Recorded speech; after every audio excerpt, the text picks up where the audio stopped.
Catus Maximus here. Got a few of these 16-inch extra long Bosch DareDevil spade bits, so versus using extensions, using one-piece bits does offer the opportunity to be just a little bit more convenient because you're not carrying around extensions. A little more rigidity, a little more control. They're kind of expensive. I picked these up at a junk sale. $5 for all three, so I felt pretty good. They've been kicking around, but they don't look like they're used. I'll give Bosch some credit. These are forged ends in order to get that little cup. So it's not just a flat face, it's a little relief area, helps it cut faster. These are self-feeding spade bits. And normally they're kind of expensive, around $5 for the half-inch, approaching around $8 for the 1-inch one. Give them credit for stamping on one side, laser etch on the other, so it's easy to read. Of laser etching, DareDevil. And what I find amusing is up here. Well, let's see if we can't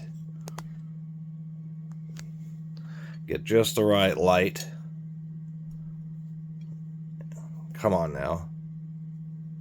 Really, there you go. Max RPM 600. Has that printed on all of them. So 600 RPM on the half-inch, 600 RPM on the 1-inch. Totally cheesy of Bosch just to put the same RPM on all the bits. Secondly, that's pretty slow. I mean, that is really slow. That's going to be like low gear speeds in most drills, which is one reason why I've read so many reviews about these getting burned up, is people are probably running these in high speed because they're spade bits. So he's going to run them in low gear, going along slowly. And I think these are just, they're forged, but they're just some kind of, 1040, some kind of carbon steel. Because there's been a lot of not just reviews, but photos of these things getting so burned up, like the teeth and everything are all melted off. Another thing that I think is cheesy about Bosch is they just generally advertise how these have, are clean cutting and special geometry to reduce breakout and have smoother holes. Well, that exists on this 1-inch bit because you have these sharp teeth and then they're inset a little bit.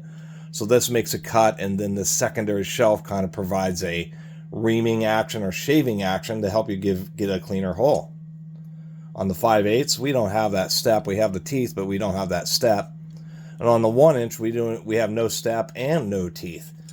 But yet they make you kind of think that all the bits have this special geometry, which they don't. A little bit cheesy. They should be more accurate about that. Let's take a look. Let's drill a hole with the 1-inch. Somewhere buried, I have particular drills that would be real close to that RPM, or would be for like a half-inch drill, but I'm not going to deal with that. So I'm going to use a 1200 RPM drill, and I'm just going to go slower. I'm going to go about medium speed to try to keep this, at least a 1-inch bit, around the 600 RPM. Although, to tell you the truth, people are going to spin this fast, so I might as well just go full speed. I'll do it at 1200 RPM, which would be just fine for a half-inch spade bit and wood. That's a normal RPM. Who knows why they put 600 on that. Makes a little more sense with the 1-inch bit. It's swinging in a larger circle, going to generate more friction, but we'll see how it does in a piece of old dry wood. We're going to see how this does. 1-inch bit, we'll make a note. They do say to run it slow at 600 RPM, but they say that on all the bits. On an 1.5-inch spade bit, I really would run slow, but inch spade bits, such a standard and common size. And once again, there's not going to be, it's just a reality of it. They should make them just a bit higher quality, like bimetal high-speed steel. Anyway, touch and wobble, but it's not bad for such a long bit that is relatively cheap. Let's see how we do here.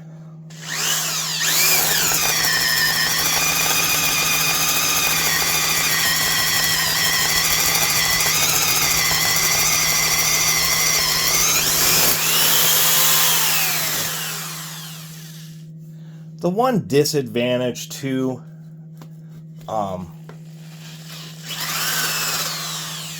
self-feeding spade bits is that you can't kind of adjust the pressure, and so like maybe go a little bit more lightly. Once it starts threading, it's pulling itself through the wood at a particular rate. The second issue with it pulling itself through the wood is obviously deeper holes. It's going to build up a lot of chips, so you got to periodically stop, reverse it out of there, clear the chips, put it in forward, start drilling again. Where non-threaded tip ones, you just press and drill, and you can just pull back out and clear the chips, push back in. You'll end up drilling the hole faster. So just because it has a threaded tip, it doesn't mean it's better. It's actually worse, especially in deep holes. And in particular, you know, it's not a bit really designed to lift and push chips away, such as like a self-feed bit. Taking a closer look, we did have a chunk come out, but that's not a big deal. We can see that the way that little shelf kind of does the shaving is indeed true. This is dry wood, and this is actually not much breakout, so I'll give them credit for that on the larger bit. And the hole quality is actually pretty nice too. So at least on the larger ones, it's just going to be normal hole quality on the smaller bits because they don't have that special geometry. So not a lot else to say about these. I mean, one hole, it seems to be fine, but oddly enough, it really wore away the coating. I mean, why even coat it if it's just going to wear away quite that easily? And we can just see, you can just see that sheen. And I can actually feel that. That one hole, literally, that was the sideways through laminated Douglas fir or pine 2x4. So that was 3.5 inches of hole. Admittedly a bit fast, but it wasn't long enough. I mean, as you can see, it's not blackened, it isn't burned, but it still actually doled it. One hole, doled it at 1200 RPM on a 1-inch spade bit. So that's the easiest thing to say about these. One, they're made out of low-grade steel. It's fours, but it's not some high-end tool steel or high-speed steel or anything like that. And so they have to run slow in order to really prevent them from heating up, and they're still going to dull quickly. You're still going to be spending time with a hand file resharpening these pretty often, which is kind of unfortunate. I guess the price is reasonable, but they really should be higher quality. They're just a little bit of a disappointment from Bosch. And once again, the way they advertise, I mean, they make all this noise about the geometry on the 1-inch bit, but on the smaller bits not sharing that geometry. And it just seems a touch misleading. And as much as I kind of initially liked the self-feed option, in certain situations where you're going through pretty light or pretty thin material, you know, just normal 2x4s, that type of stuff, I think it's just fine. In certain awkward situations, it can certainly help, but it can also be a hindrance, like drilling deep holes where you have to reverse the darn tool or just pull really hard to rip the threads out in order to clear. Just ends up making it a little bit more hassle than it's worth. Anyway, thanks for watching.